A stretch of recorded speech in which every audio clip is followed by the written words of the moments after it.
On the internet, there's a lot of people saying a lot of things, but how many of them are actually true? When you're on the internet, you can really say pretty much anything you want to say, and a lot of people make up stuff. But then a lot of stupid people on the internet, because it's the internet, believe it. So today we're gonna go through an iceberg that lays out a lot of these internet hoaxes that have happened that have really tricked a lot of people. Starting with this man. So in 2008, there was a launch of a website called thisman.org. And on the website, there is a picture of a sketch of a man, right? And the headline on it said, "Ever dream this man? Every night throughout the world, hundreds of people dream about this face." Which is honestly terrifying, imagining like not only there being a face that a lot of people have dreamed about, like just that being a thing that's happened, but then also imagining yourself dreaming that and seeing the same face. Like, I know that it's obviously fake, right? Because it's on this iceberg, but I don't know, that's kind of creepy to me. And then also, isn't there like a movie about that now with like Nicolas Cage? I haven't seen it, but I've heard about that.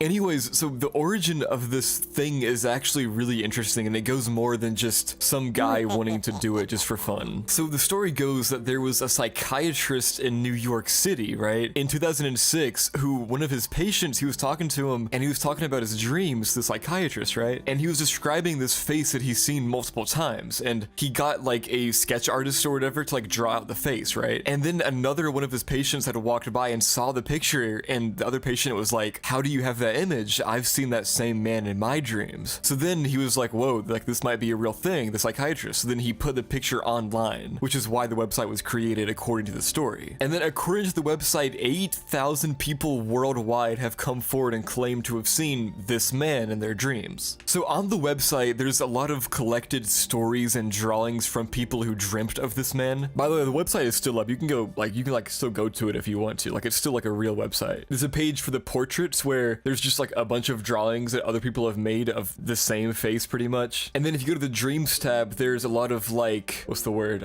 Testimonials from people who have come forward. Like one reads, for example, "I dreamt this man was Brazilian and very handsome. He was a school teacher with 6 fingers on his right hand. He said if the US had a nuclear disaster, go north." That was a quote from one of the freaking things on here. Oh my god. Wait, I'm just seeing this one right now. This one reads, "I've never had homosexual relationships or even fantasies, but I dream about sexing with this man all the time. I must admit he has a lot of imagination and he pleases me. Sometimes when I wake up, I discover I have had a..." Okay, you can see it on screen. Some of these are weird, man. Like one of these is like saying that this person saw him in the dream, but they think that he's like ugly, but they still fall in love with them every time. Anyways, I gotta get off this page. Then the website also has a lot of theories on the theories page about like why it is happening. These theories range from pretty mundane things to like supernatural things. Like one of them says that this man is an image of the creator, like God. And then one of them quotes Jung. Oh wait, I pronounced it wrong in the last video. There was one video where I was talking about Jung, like the psychologist, and y'all were like pissing your pants because I misspelled or I mispronounced his name. I'm googling it right now for you guys, okay? Oh, it's Jung. Okay, it's Jung. Anyways, one of the theories on the website, like the website puts out, is quoting Jung's psychoanalytic theory, saying that this man is an archetypal image belonging to the collective unconscious that can surface in times of hardship, like emotional development or whatever. But anyways, these are all just complete bullcrap, which we'll get to here in a second. But I do want to go through the rest of these theories, because I think they're all really interesting for like what it puts out. One of these, called the dream surfer theory, says that this is like an actual person who can surf into people's dreams. Like he can just like infiltrate them, like Inception, and just like hang out in there. One of them is an imitation theory that says that like when people have heard about other people seeing this man in their dreams, they start to see the same man just to imitate or whatever, which is probably the most plausible one if this is actually like, if this was actually true. That wouldn't make the most sense to me. And then this website and the whole thing really went viral and like got a lot of attention in October of 2009. And that's when it became like an internet household name. But then guess what, guys? Guess what? I know this is gonna come as a surprise to all of you guys, but it was later exposed that this man was a hoax. It was a guerrilla marketing campaign made by Andrea Natella, who is an Italian sociologist and marketer. And guerrilla marketing, by the way, just means marketing that's not like traditional. Like it's not TV ads or like internet ads or whatever. It's a way of marketing that's supposed to be a lot cheaper, and you like use more like psychological ways to get in people's minds rather than actually using a lot of money on your campaign. So basically what this whole thing was is like she was testing how to get in people's minds and get like to like spread the word of something, right? To like make this phenomenon. phenomenon. Like, Google says, innovative, unconventional, and low-cost marketing techniques aimed at obtaining maximum exposure. So it turns out that Andrea Nutella based the original sketch of this man on her father. Wait, is it a him? Oh my god, is Andrea a him? Hold on. Okay, I may have just misgendered Andrea. I apologize. I just assumed because of the first name, but it's a him, so him. Anyways, he based the original sketch on a photo of his young father. So apparently he was just really into the idea of dream invasion, like Inception, like I said earlier, and he just wanted to explore the internet's power to create urban legends. Like he wanted to see how the internet could really take an interesting and creepy idea and like blow it up, and then use that for actual marketing. And then this hoax actually goes a lot farther than just like what it actually does. Like this hoax inspired a lot of like memes, obviously, and even a manga series. Apparently there's a whole manga series, dude. I didn't even realize this. There's a whole manga series about thisman.org, and it was confirmed to be a hoax by Nutella all the way back in 2010. So I'm kind of late to the party in this one, I guess, but it was on the Iceberg, so I guess I had to cover it or whatever. The Momo challenge. So before I say anything here, at first I'm just gonna throw a huge allegedly over everything I'm about to say, because it's on a hoax iceberg, obviously, but I'm just gonna tell the story, but with a big allegedly over it, so just keep that in mind. So the Momo challenge was a challenge, like a viral trend that spread across social media that got kids to commit self-harm. And there's actually a lot of similarities between this one and the blue whale challenge. And the blue whale challenge was like a Russian trend or whatever that got people to like kill themselves. Basically what happened with the blue whale challenge is in November of 2015, a Russian teenager posted a selfie with the caption, quote, "Nia bye," and then died by suicide. And then her death became like sensationalized, I guess, on the internet. Like people were talking about it, and they eventually tied it to this quote unquote blue whale challenge. So anyways, back to the Momo challenge. This one started in 2016. So the Momo challenge was a challenge that involved a character named Momo that would encourage children to commit self-harm and commit suicide. So there were discussions and news reports in South America and India about children that were engaging in self-harm because of messages that they got on WhatsApp from a character named Momo. So the entire world at this point was like freaking out about this Momo character because, again, of the news reports from South America and India about someone on WhatsApp named Momo telling kids to kill themselves. And then there's even, I think it was like a police officer. Yeah, a police officer in Ohio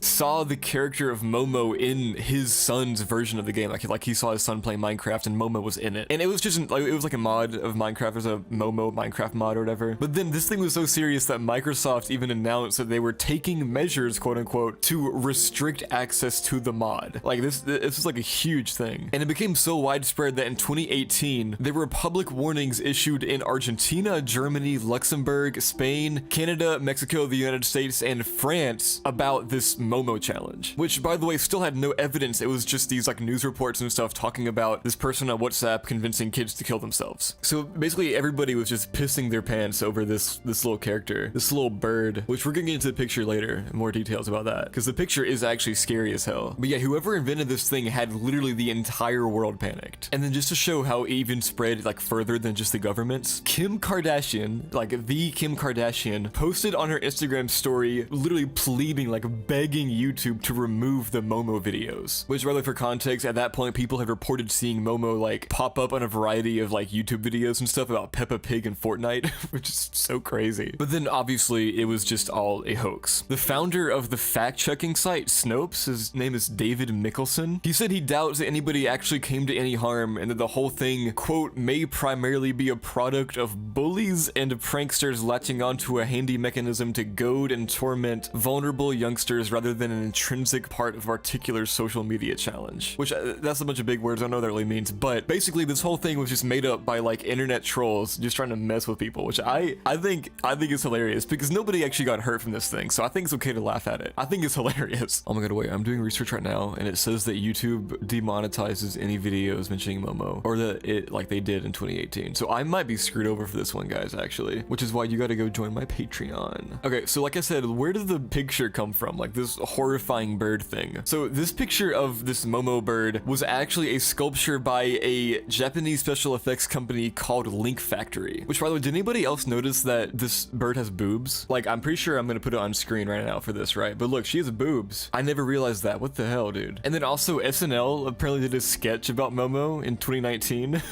Which is hilarious, bro, that SNL got a hold of this thing. I feel like a loser for even talking about it once SNL's already talked about it. But anyways, yeah, it was a complete myth. Nobody got harmed from the Momo challenge, and it was honestly hilarious as hell. So, John Titor. Okay, before we even get into this one fully, I just want to say how stupid people were back in the day, like on the internet. Because like this one, what I'm about to explain about this one, like if this happened today, not even if, this happens like hundreds of times every single day on like Instagram and like everywhere, like on Discord and stuff. Like this happens all the time. And I guess back in 2000, they just like, it was different. Like the landscape was different on the internet. Anyways, so back in 2000, there was this forum online called Time Travel Institute, right? And in November of 2000, someone with the username timetravel_0 started posting. Now these were just discussing time travel in general, but what's important about these first posts is that this poster used this symbol, which is a military insignia, which we're gonna get more into detail later on about what exactly this is. So the first time the actual name John Titor showed up was in 2001 in January, when that timetravel_0 person started posting on the Art Bell forums, and this forum in particular actually required a pseudonym or some kind of like actual like first and last name to post. So this person chose John Titor. And basically in these posts, Titor claimed to be an American soldier from the year 2036 from Florida. He said that he was assigned to a governmental time travel project, and that as part of the project, he was sent back to 1975 to get an IBM 5100 computer, which was needed to debug like legacy computer programs that existed in 2036, which he could have been talking about the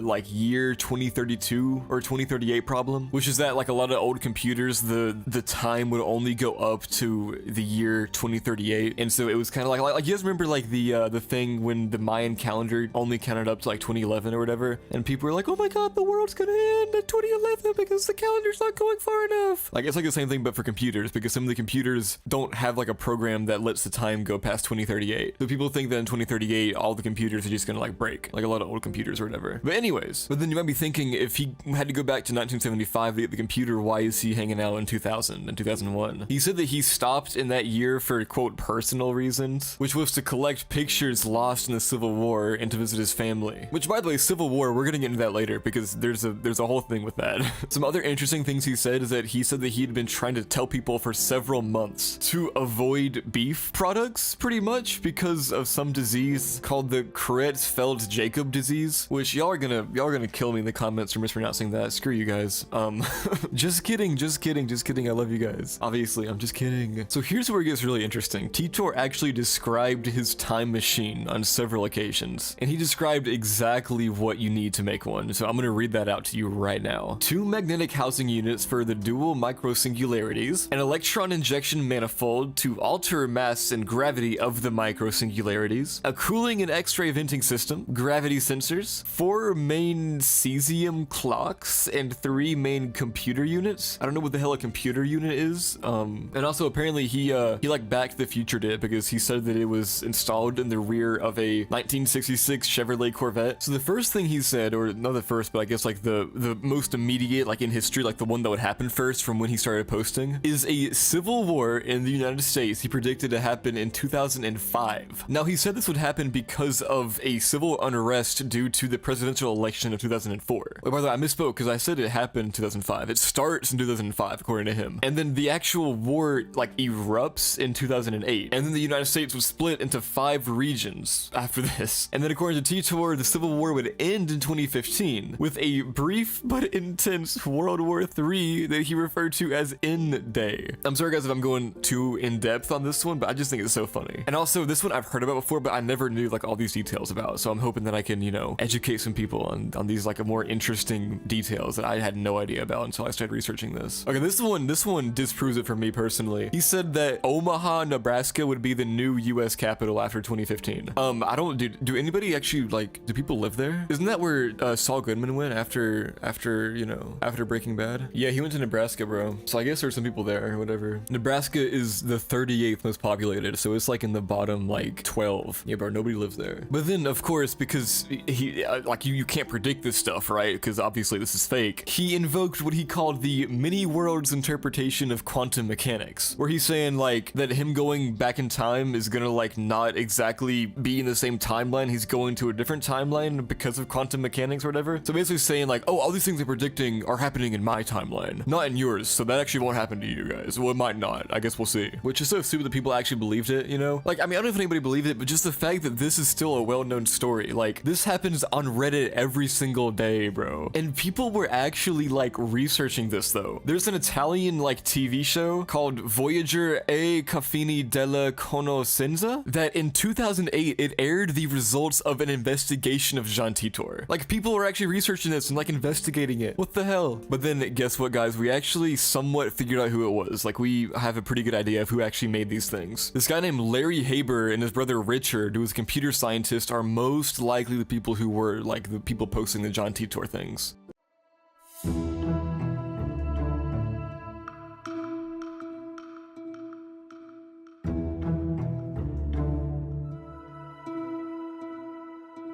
And now we are going from layer 1 to layer 2, mostly known. Grackle Simpson. Okay, so before I even started doing this like video, like researching it, I never heard about this, right? But this is one of my favorite things ever from what I'm seeing, right? And I don't know, like, cause when I'm seeing, I'm like researching, I'm gonna look at like Wikipedia or whatever. Like on my research, I can't see anything bad about this, you know? Like if the creator of it was like a pedophile or something. So if anything there is bad about this, I do not like this. But if what I'm seeing is correct, and that's it, this is like one of my favorite things to ever happen on the internet. Okay, so you guys know the Mandela effect, right? Where it's like, oh my god, the fruit of the loom doesn't have the cornucopia. Or like, oh my god, Pikachu doesn't have a black spot on the end of his tail. Like that, right? This is just like a Mandela effect troll. And it's so funny. So Graggle Simpson, or Gumbly is his other name, is purportedly supposed to be in The Simpsons. But here's the thing, he never was. Basically, it's this huge troll where people on the internet are trying to convince other people that this character was in the show and that, oh, you don't remember it because it's the Mandela effect. It's so funny. This is like ultimate gaslighting on like a huge level. So how it started is that in late 2015, an anonymous user on a Japanese text board thing called 2channel took screenshots of The Simpsons, right? And then put this character in the screenshots as like fake proof. And then a whole 6 years later in 2021 is the first example of there being an English version of this, like an English reference to it, which of course is on 4chan, where there would be these like, I'll try to find some and put them on screen, these like fake screenshots of The Simpsons with this character in it. And it just told people, oh yeah, you just missed it. So a few of the theories that people like gave out as like reasons for why they never knew this character is because either he was removed due to poor viewer reception and that he was actually retconned out of the show, or that he was added late in the show as like a way to like make fun of the show because it got like really bad towards the end, people say. I don't know, I've never seen The Simpsons, bro, I'll be real. I love Family Guy, but I've never seen The Simpsons. And Futurama goes crazy. Anyways, I can just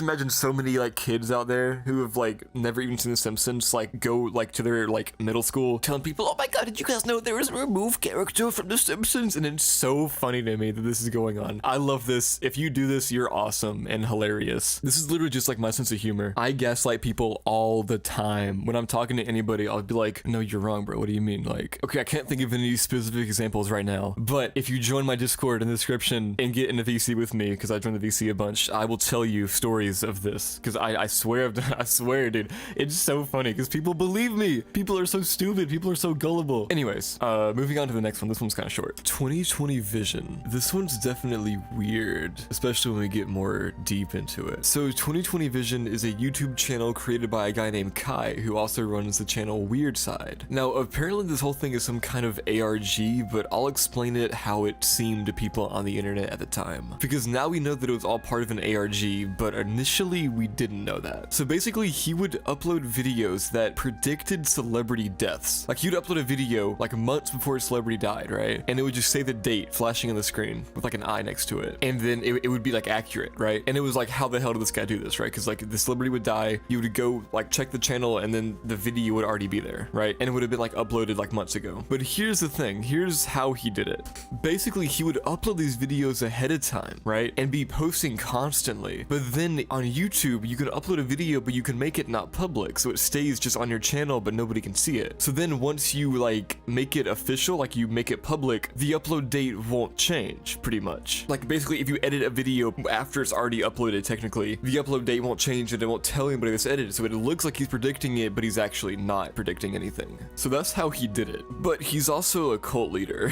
Let me explain. So in in 2019, he started this website that was just like an IP address that had a bunch of puzzles on it. And then in 2020, he would create a Discord server called the Pink Eye Discord server. And when you get in that server, in order to be let into the rest of the server, you have to do like a verification thing, right? And a lot of Discord servers do that. But on this one, for the verification thing, you would have to say, quote, "I pledge my eternal allegiance to the Pink Eye." And then I'm gonna be real, bro, this stuff is so confusing to me. This bro built a machine that has unreadable numbers on it, and the numbers are supposed to go on like one of the puzzles online, right? Which is still so weird. But then apparently the plan reveals that the machine can be used to put all of humanity's knowledge into the first humans that appeared in Africa 1.25 million years ago. And it can do this because one of the people who don't like him, they want to like fight him and like stop his evil plan or whatever, so they want to prevent the Pink Eye from ever formulating the evil plan. So they want to use his machine against him to go back and I don't know, bro. He did diss tracks too. Like he did diss tracks against the enemies of his cult. This guy is just a weird freak cultist, bro. Okay. I don't want to go into this. This is kind of scary, dude. But you know what? Just for you guys, I'll go a little bit deeper because I guess I'm a YouTuber or whatever, so I gotta go deep. Okay, so in that server of his cult, there emerged a team pink and a team black, like a civil war in it. And then the black team in 2021 came up with a plan to take down 2020 Vision. And that plan is what I was telling you about the going back in time to like let the original humans from a million years ago know about this so that they can prevent it. And then Team Black, like their leader, instructed them to write a haiku and input coordinates into the machine, like the machine that 2020 Vision built, right? The coordinates lead to the 666 Cafe in London, and the Unix time converts to Wednesday, October 5th, 2016, 10:15 a.m. And then Team Black further explains that obviously October 5th, 10:15 a.m. was the moment when 2020 Vision first expressed his plan to wipe out humans and replace them with monkeys, obviously, right? And so at this point, on like that same day, they put in the correct coordinates, and then 2020 Vision's machine quit responding and like turned off. So they won, I guess. And then also apparently in the server, you could become a heretic if you want to denounce Pink Eye. Yeah, that's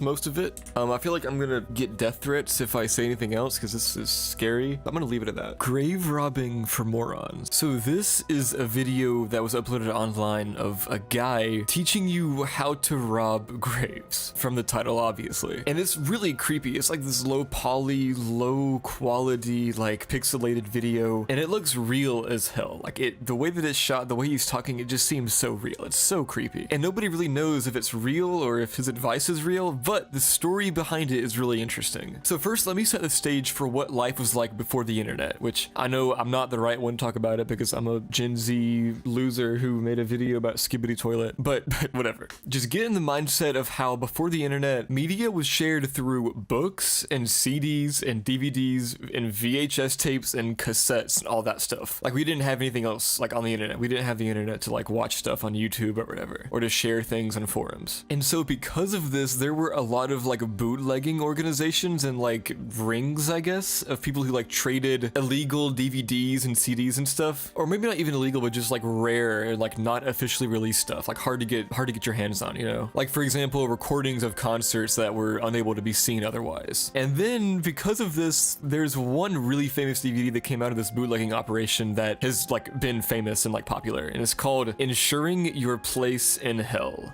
So nobody actually knows what's on the first part of this DVD. There are two parts to it and nobody knows what's on the first part, but the second part has been ripped onto the internet and thousands of people have seen it. The second part was a compilation video made up of 4 different home movies. The first one is called Cooking with Huck Boatco, which is just like a little creepy horror short film thing. It was like a home video of like a young guy telling you how to make baked goods for family members that you don't like how to cook for people that you don't like, right? So he would use like roadkill in his cooking. But then this one was later on confirmed to be an art project by a guy who ended up working in Hollywood on like The Last Exorcism and stuff. So that was an art project. The next video on it is called Exploding Varmints, and it's exactly what it sounds like. This one was made by a company based out of Redding, California. The next one is called Mortuary of the Dead, which is pretty like enigmatic and mysterious. This one takes place in like, it kind of looks like a third world mortuary, and the video is like a home video of like a bunch of dudes exploring it and a bunch of corpses. And this one nobody knows. This one is still kind of hard to tell if it's real or fake or not, so I guess we don't know about that one yet. But then the fourth and final video on part 2 of this DVD DVD is grave robbing for morons. It's 27 minutes, by the way, which I think people forget how long this video is. And what's really interesting with it is that like the video quality sucks, right? But I think that where it comes from is like just how much has been ripped, you know? Like, you know how if you're scrolling on like TikTok, right, and you'll see like a clip from a YouTube video, like one of those like gaming channels or whatever who like play games, and it has like the subtitles or whatever, and things like that, where like, or even not just that, just like things on TikTok or whatever, like you'll see it and it just is in like so low quality because the video is uploaded not by the person who made it, but it's uploaded by like some other re-uploader. So the video has been downloaded like a million times by people, right? And then because of that, it just keeps getting compressed and the like video quality just gets so bad. I'm pretty sure like that's why that like this video looks like that, right? Because not because the actual quality was bad when it was recorded, but it's just because it's been ripped so many times, right? It was discovered on a DVD that was a compilation of a bunch of weird, scary videos. So who knows how many times it's been like physically burned from DVD to DVD to DVD to DVD back in the day, you know? But anyways, the video picks up and like starts mid-thought with like the person in it, like this like young guy talking. Like it starts in the middle of a sentence. This guy has like a New York accent and he looks to be like between 15, 16 to like maybe early 20s. Like it's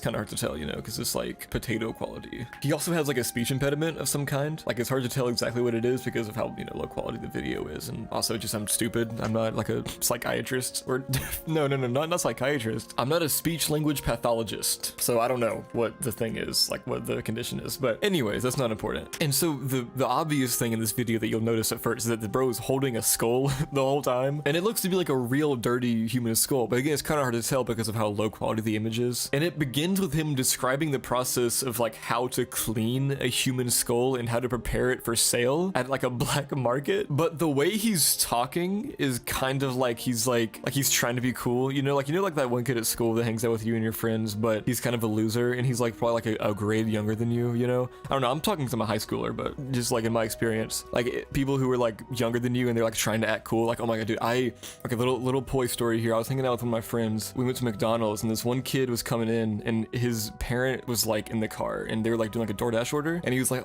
he went to grab in the DoorDash order and he saw me, my friend, right? And I'm like 17, so we're like big kids or whatever. This kid was like maybe like 9 or 10, and bro started cussing up a storm at us. He was like, okay, I'm not gonna say it, but you can imagine he was like, this effing McDonald's effing S, like just going crazy at us, like just like trying to seem cool. It was so funny. But anyways, like the guy in this video, you can tell is kind of like trying to sound cooler almost, which is kind of funny, but I mean, I don't really blame him. We all want to be cool, right? But then anyways, the actual video is like how to prepare a skull for sale. Like he's like saying like, oh, so you gotta clean this part off and you're gonna use this to do this to sell it in the black market. And then he actually gives his name too. He says Anthony Kaz something, but it's like he thinks twice before like stopping himself, you know, because he doesn't want to like give away his full name or whatever. So I feel like most people think this is just like a hoax, you know, because Anthony's advice is absolutely awful. Like at one point, I think he tells you if you have like witnesses to hit him on the head so they'll think it's a dream, which is like stupid. And also the whole vibe of it, because like in the video, he's not by himself. He has like friends around, at least one friend. We see this one guy's face like a little bit. So it does kind of sound like he's just like trying to be cool around his friends, you know, because he uses phrases like getting laid, you know, which is so cool to teenagers. But then again, to be fair, is that like this video is shot, the way that it looks, the quality, the fact that he has a VHS copy of Evil Dead 2 on that table next to him, they're like what Anthony is wearing, like the whole scene looks like it's genuinely from that time period, right? So personally, my theory is that it was just some teenagers hanging out in like the 80s or 90s or whatever, and they were just like shooting this either to be funny or just like whatever, you know, stupid kids are. Like I know that me and my friends do something stupid all the time. Like I just went to the mall with my friend and we went to like these like massager chairs, you know, and I was like sitting there, we got like 15 minutes on it for like $5, and I was like moaning in the middle of the mall as loud as I could to like get people to like laugh at us or whatever. So like teenagers do stupid stuff. I mean, that's probably what it was. I think that it wasn't like planned to be any kind of hoax. I think that it was just like a video of them having fun or whatever, because also like Anthony keeps like removing and putting back these dental implants in the skull in the skull, and that doesn't really seem like something that like you would get if you like buy like a prop skull. So it's probably just like his grandpa or something, or maybe his like parents work at like a mortuary or whatever. I mean, I don't think it's like a hoax, because also this guy's in character for like 30 minutes, bro. Like almost 30 minutes this video is. So I think it's just like a little like prank they were trying to do or whatever. Charlie Chaplin time traveler. Okay, so let's go back in time a little bit to 1928. If you don't know who Charlie Chaplin is, he's this old movie star who is like a comedian or something. I don't really know, dude, because I watch Skippity Toilet before I go to bed every night. But in 1928, he released a silent film called The Circus. And it's a normal movie, except for in the background of one of the shots, a woman appears to be holding and talking into some kind of like cell phone. And this was kind of unnoticed until 2010 when a filmmaker named George Clark posted a video on YouTube of this scene from the movie saying this is kind of weird. Maybe she's a time traveler using a cell phone. And that, I mean, it's stupid as hell, but you know. Anyways, the video quickly went super viral, leading to various news articles and blog posts. And there were a bunch of theories. Like there was one theory that the footage had been doctored and that wasn't actually what happened in the original movie, and that somebody just like went back, like this George dude went back and just like edited it so it looked like she was talking into a cell phone. Some people theorized that she was a government agent that had like advanced technology, like that the government had invented cell phones before anybody else had, and that she had access to it because she was a secret government agent. And then my favorite, the funniest one, is that some people say that she was using a toothache remedy. That's so funny. But what most experts think is that she was using a hearing aid. See, back in the day, they didn't have like the hearing aids you can just like put in your ear. So they had like these like big bulky ones, which was like a microphone amplifier thing. This kind of technology was available in the 1920s and it makes sense. But time travel is a lot more interesting. So it could be time travel, I guess. This one, there's not much to say on. It just went viral. People thought she was a time traveler, but she's obviously not. A Day with SpongeBob SquarePants, the movie. So this one is about a purported like idea for a movie that people thought was real, but it really wasn't. So basically what happened is on Amazon, a DVD like came online on their site. According to the description, it was going to be a documentary style film about a little boy who spends a day with SpongeBob. Now there are actual like reviews on Amazon for this movie, but they're all just fake. Like of people saying like, oh my god, don't buy this for your kids, it's like really bad or whatever, you know, but it's just all fake. Apparently it was going to be made though, because a user named CRZ on a website called The W mentions the film when discussing movies that come out on November 22nd, 2011. And he said about the SpongeBob one, quote, I found very little on this one, maybe they're trying to keep it under the radar and avoid litigation. So apparently it was actually going to be a real thing. It was also mentioned in November of 2011 by a music blog where they were talking about interesting DVD releases. And then it became really like an official phenomenon on January 22nd of 2012 when a page for the movie was created on the SpongeBob fanon wiki.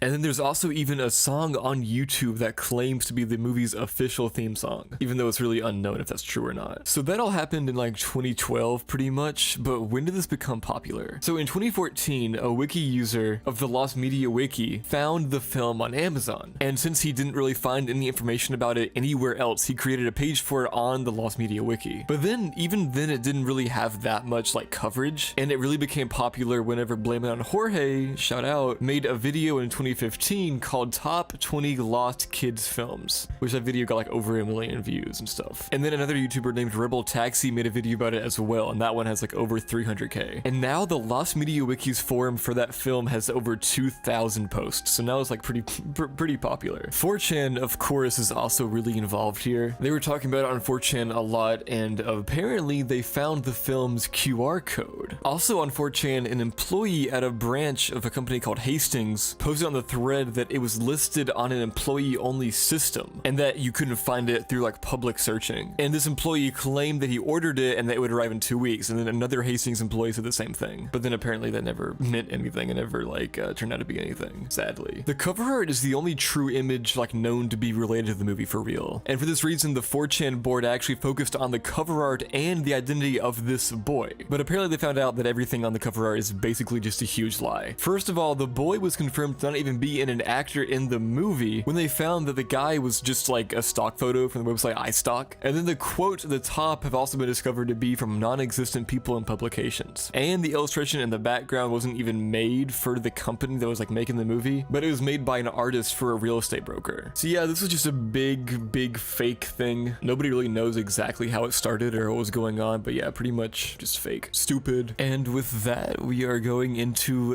layer 3, also known as known. Starting with Eratus, or Eratus? Wait, let me Google how to pronounce this. Eratus, I think. So what exactly is Eratus? Eratus is a alleged computer algorithm that basically what it does is it conducts data surveillance of anyone that searches for the word Eratus on the internet. And it also leaves no trace of itself behind. And the theory is that this information is used by companies like Google and other massive companies like that to develop AI that can like filter out humans. And by filter out humans, I mean like 1940s Germany type filtering out humans. Basically a way to eliminate the need for humanity, at least some humanity. But then there's also another theory that says that its use is to remove copyright infringement on like YouTube and stuff. But then also, I mean, it's on the internet Hoaxes Iceberg, so the most like smart, I guess, explanation for it is that it's just an ARG and like random coincidence. So what does erratus actually mean? So the word erratus is plural for the word errata, which means error or printing mistake in Latin. But what does it do exactly, and why did it become popular? So it became popular because a lot of like theories said that a lot of major corporations worldwide utilized it for their own employees, where they would fire certain employees of certain companies if the algorithm's name shows up in their file search history. Because like another thing about erratus, like I said, is that it seems to target and delete any mention of its name online. So it was like trying to delete any trace of it existing. It all came about on 4chan, of course. I don't know how 4chan works, but it says it's on the /x/ board. This was in late 2015. This was in late 2015, and it was about a woman who said she was given a quote shady factory job by a temporary employment agency, which are those like agencies that like give people work temporarily because they're like down on their luck or whatever. So the post says this place was like closing down all their locations in the country and that they like treated their employees really poorly, and that's why it was in like the agency. Basically, they were in the process of cutting down all their full-timers to just bad hours, replacing them with temps and having the temps do the same work for only like $10 an hour. And that everything there was also like super disorganized, and all the different departments were scattered everywhere, and they were just getting everyone to do whatever work they could give them before they'd fire them. Like they were closing up shop and they were just like, you know, taking advantage of their employees. So anyways, they put this woman that the story is about and another dude in a room and gave them some tape guns and told them to pack stuff in boxes. And all the stuff in there was labeled or whatever, but one of the tape guns said Eratus on it. And then the dude she was working with told her to get rid of the tape gun and to never ever mention it to any of the supervisors, because apparently one of his jobs years before had been writing code to flag any employee that searched for it in their computer system. Only that one word. So like apparently this dude had like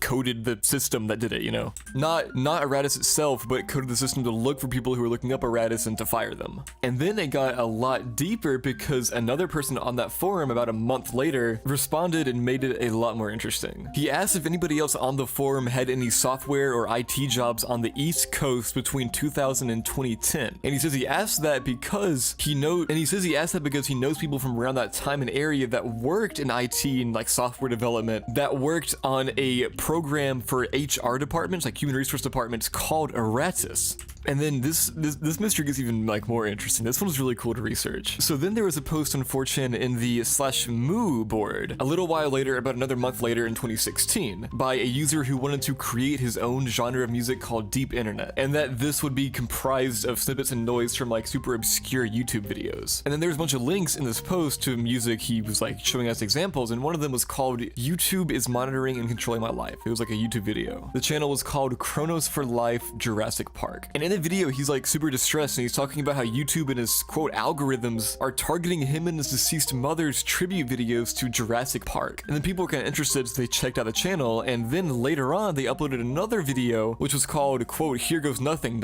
where in the video it claims to be bait for the Eratus algorithm to flag and delete it. And then the description reads quote, if it flags this one, that's some spooky shit. But then what gets really creepy is that, so you know how like YouTube has the automatic captions, right? That like the YouTuber who uploaded it can't change. Like they can add their own captions, right? But if you hit the C button, like you turn captions on YouTube and it says like YouTube generated captions, YouTubers can't change what that says, right? In that video where it's like claiming to be bait for Eratus, the captions read an address, 200 Corbin, Kentucky, 40219. And then also this address is also posted on the Bandcamp page for a band called KFC Murder Chicks. But then the address was later removed. Like you go on it now, it's not there, but it was there. And then later on in a Q&A video, Chronos for Life himself himself, like the guy who uploaded the Jurassic Park stuff and the video like claiming to be bait, he described Aratus in a Q&A video. He said, quote, "All I really know about Aratus is that it's used by dozens of companies. Recent as in within the last 5 or 6 years. They seem to use it as a copyright enforcement tool, which works as an excellent if you want to take down other things as well," is what it says. And then I know I've said this before, but this is where it gets super interesting. This is where we get the pictures of like the creepy Aratus stuff, right? When we talk about Todd Ellsworth. So Todd Ellsworth has a YouTube channel where in 2015, November 2015, so back when the original 4chan posts were made, he posted a video. And the content of the video is a song by the KFC Murder Chicks. And the description says Aratus or Rusts. And then Todd Ellsworth also has a Twitter page, and on it only 3 posts have been made by him. The first one is an image of a computer-generated police sketch of a suspected Maui R-wordist. You know the R-word I'm talking about. But if not, my editor will put it on screen right now. But then there's also a connection made between this Todd guy and the Chronos for Life guy from earlier. Because Todd Ellsworth is an anagram for The Lost World, which is a sequel to the film Jurassic Park, who Chronos for Life is like really into, you know? But that one, I mean, that could just be a coincidence, but maybe not. The KFC Murder Chicks are kind of interesting and enigmatic. On their Tumblr, someone asked them about Aratus, and they confused the name with a Yu-Gi-Oh spell card. But then also, Blame It on Jorge pointed out that the band was called a quote homeless girl band, and that one of the members worked in a warehouse, much like the woman described in the original 4chan post. And then in 2016, a lot of people got banned from 4chan for talking about Aratus. And I'd say I'm kind of scared that I'm gonna get banned or whatever, but then Blame It on Jorge made a video about it that has like 500,000 views in 6 days, so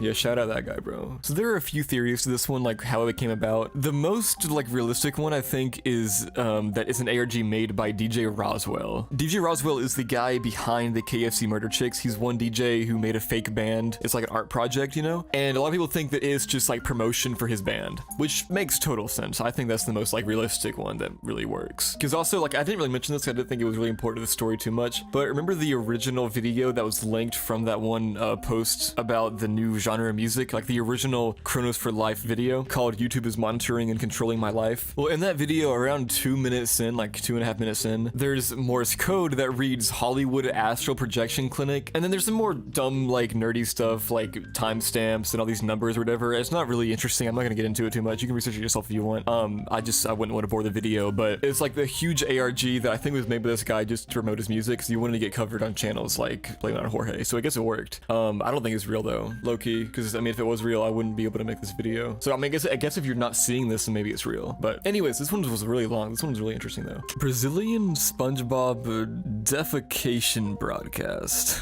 This one is hilarious. Okay, so there was an episode of SpongeBob, right, that aired in Brazil, and it featured a scene where Squidward plays a note that, let's just call it the brown note. Now, the actual brown note has been completely, like, disproven. The brown note is not real, so this whole thing is not real. It's just a funny joke online. It's hilarious, though. The brown note is a note that when you hear it, it makes you,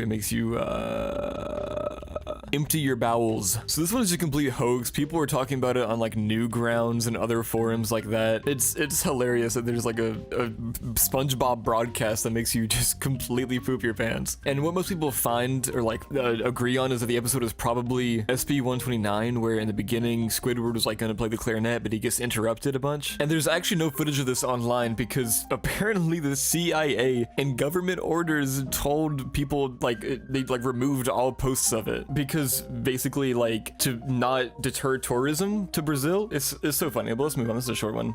And now we are moving from layer 3 into layer 4, which is known as kind of known. Celine Delgado Lopez. This one you might remember from my missing persons iceberg, but I'm gonna go a lot more in depth here. Go check out that video if you want. It's a pretty fire video. But anyways, so Celine Delgado Lopez is the name of a girl who went missing in Mexico in the late 90s to early 2000s. So on the Mexican TV channel Canal 5, there's a broadcast show called, okay, bear with me guys, I'm gonna try to pronounce this, Servicio a la Comunidad. Now, this TV channel would broadcast this show around midnight, and what this show was is it was a community service broadcast that lists all the names of missing people in hopes of their whereabouts being reported to the authorities by the viewers. But then, in 2001, one of these missing persons kind of stood out from the rest. This girl, Celine Delgado Lopez, who was was 18 years old at the time of her disappearance. No information is known about her other than her name, Celine Delgado Lopez, age, 18, and the location of her disappearance, which is in Mexico City, compared to the rest of the missing people's bios, which were completely, like, greatly detailed.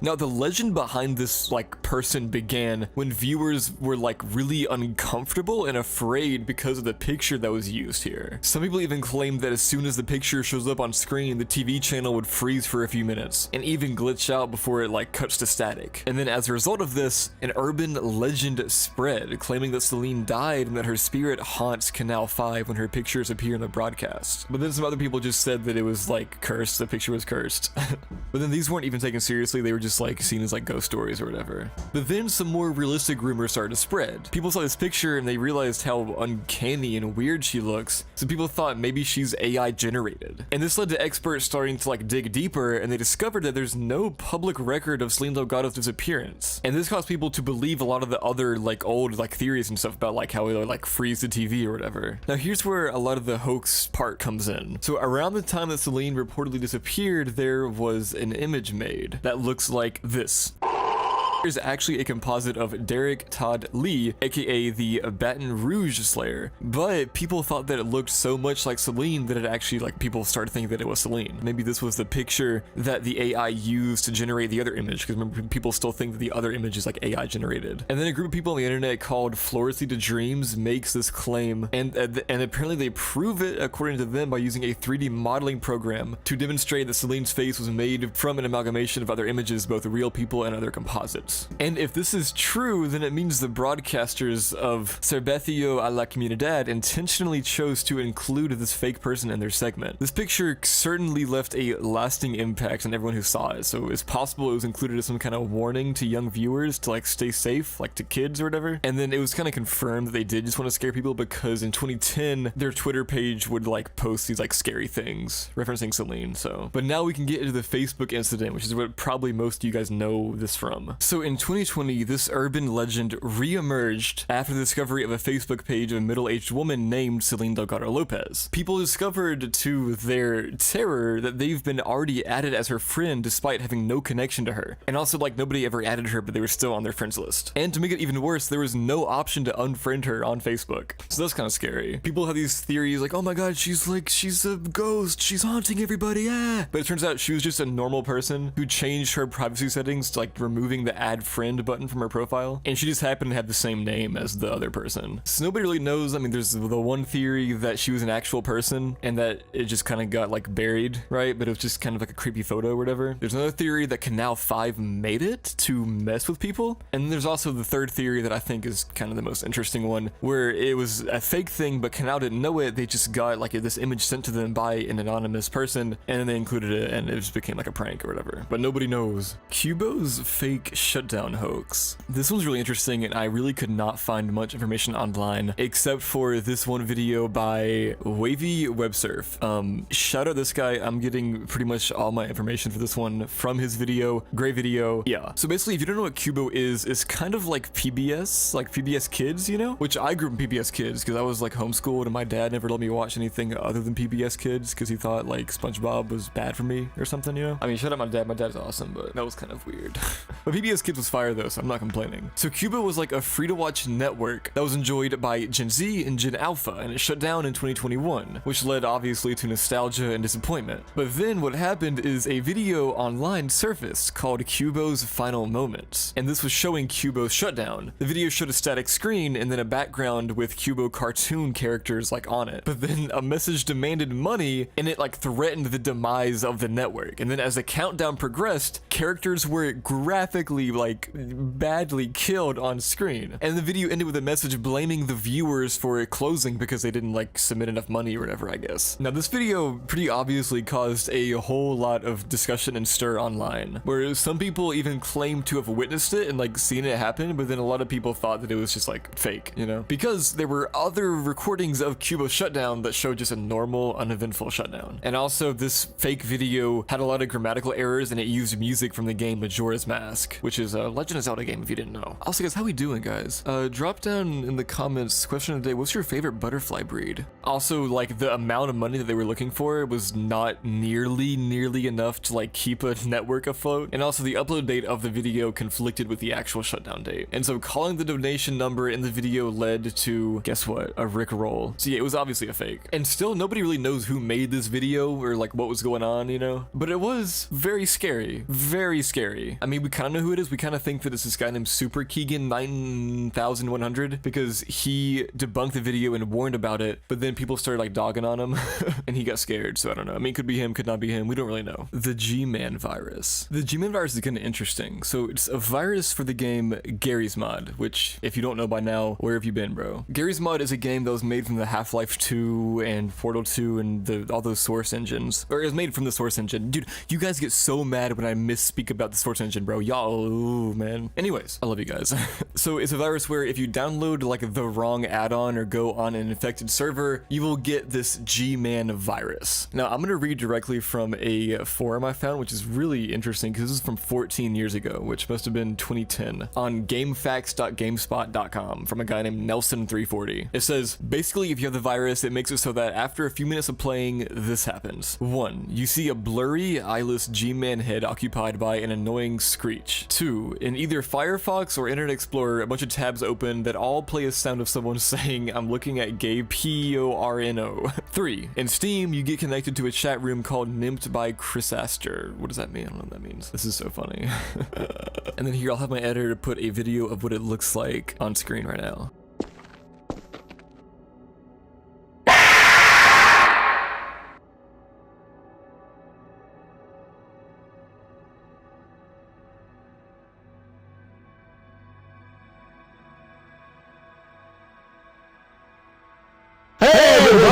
I'm looking at gay porno! Not sure what else to say about this one. That's pretty much it, I think. Yeah, I don't know, guys. That's about it, I think. And with that, we are going into layer 5. It is getting weirder down here. Starting with Reddit serial killer hoax. It's at George Mason University. This is actually kind of funny. So they invented this alleged serial killer named Joseph Scaife. So the students in this class created a blog called I Think My Uncle Was a Serial Killer. It was in a WordPress blog, by the way. Also, these students created a fake persona named Lisa Quinn who was making this blog. And in the blog, Lisa wrote that she found some odd items in a Saratoga steamer trunk that she received upon the death of her grandparents. Lisa posted pictures of the trunk, ladies' shoes that she found in it, newspaper clippings from 1895, and one of which was about the murder of Alice Walsh. And according to Lisa's post, the trunk belonged to a relative, Joseph Scaife, and it contained, in a false panel, ladies' jewelry in a disturbing journal. Lisa wanted to know if, in the opinion of her readers, her uncle was a serial killer. And then these students made another fake account where they brought up the WordPress blog to Reddit and asked people if they think that this was like true or not. And then it started to spread through Reddit. A lot of people requested like more photos, but then they didn't give any more photos. But then it was kind of like a failed hoax because even within 26 minutes, suspicions were rising. They found out they were kind of sus. Apparently the Lisa girl gave 2 names of 2 victims, Alice Walsh and Diamond Flossie. And she asked the Redditors for assistance in research, but then a Wikipedia search would make it really obvious they were just like fake. Like, it's really dumb. The Wikipedia entries of these people, by the way, they're connected through Wikipedia, which means that they were like found together, right? And they're like made together. And the entries were made only 2 weeks prior. And the pictures looked fake. So it was like, it was a dumb thing. And people got mad. People started saying that this guy was like doing like Wikipedia vandalism, which is so funny. I guess this is why you can't use Wikipedia in your school papers or whatever. FNAF original trailer. Okay, so if you don't know, there's a game called Five Nights at Freddy's that was released in 2014, and it gained a massive following. There's a movie out of it now. The movie's fire as hell, and if you think differently, you're stupid. Just kidding. No, it's actually fire though. But anyway, so on June 14th, 2014, the creator of the game, Scott Cawthon, uploaded an official trailer to his YouTube channel. But then after this, a user named Wallmeat commented about the existence of another trailer, but it was just a comment, so it was kind of like, you know, no proof really. Years later in 2020, 2020, a Redditor managed to contact Walmead, who then claimed that the trailer he referenced was no longer on Scott's channel and featured an endoskeleton that's not present in the final game. The statement led to further community investigation, including a deep dive into Scott's old Google Plus account via the Wayback Machine. And here they found 3 deleted videos. 2 were later re-uploaded by Scott. The third, titled 5 Nights, was not, and the missing video was suspected to be this elusive trailer. However, the search kind of fell flat when Walmead himself debunked the existence of this trailer in a Twitter post. He clarified that the original comment was a misunderstanding and that he was actually referring to the red-eyed endoskeleton image in the current trailer, not a different one. But then despite this debunking about the original trailer, the content of this 5 Nights video remains a really interesting mystery. In a separate exploration on a forum, there was a mention of an alternate trailer found on YouTube, but its legitimacy was questioned and it was largely dismissed as like being fake. Medieval found footage. So someone uploaded a video on YouTube claiming it was real medieval footage, and it got people talking. Turns out it's not actually medieval at all. The video is actually scenes from a 1963 Spanish movie called El Valle de las Espadas,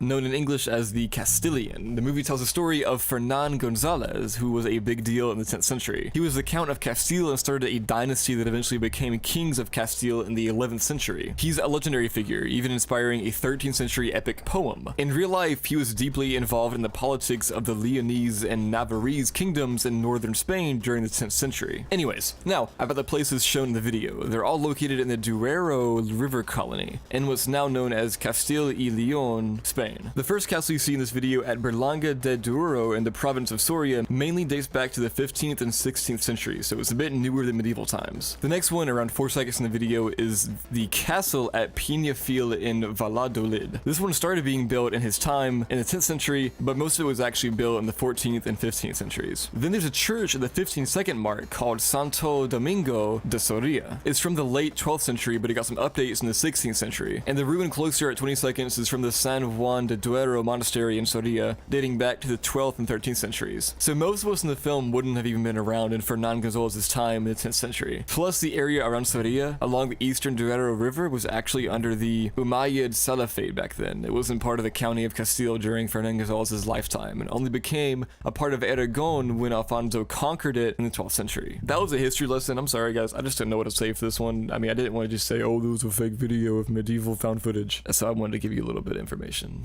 And that leads us into layer 6. You have been a scientist. Everyday chemistry. So about a decade ago, there was this guy who called himself James Richards. He set up this website claiming he had an adventure like no other. He said he traveled to another dimension and managed to bring back a Beatles album that in our world never existed. But here's the twist. His website isn't what it used to be. It's now got some odd online marketplace. However, before all that changed, he managed to upload this mysterious album to YouTube, calling it Everyday Chemistry. The title is pretty spot on because the tracks are a mix and match of different elements from the Beatles solo works and lesser known songs. There's an article out there that dives into the story. The writer was super curious about who was behind the whole thing. Yes, this one was just fake. It was like a Beatles album that was really just made of like, it was like one of those like oh, the new Travis Scott album, Utopia, like a year ago, when it was really just like people taking the acapellas and beats and stuff and like making something new. It was just that with like lesser known Beatles songs and their solo works and stuff, so it was just fake. And with that, we are done with the Internet Hoaxes Iceberg. I sincerely hope you all enjoyed this iceberg, and everybody have a great night. Sweet dreams.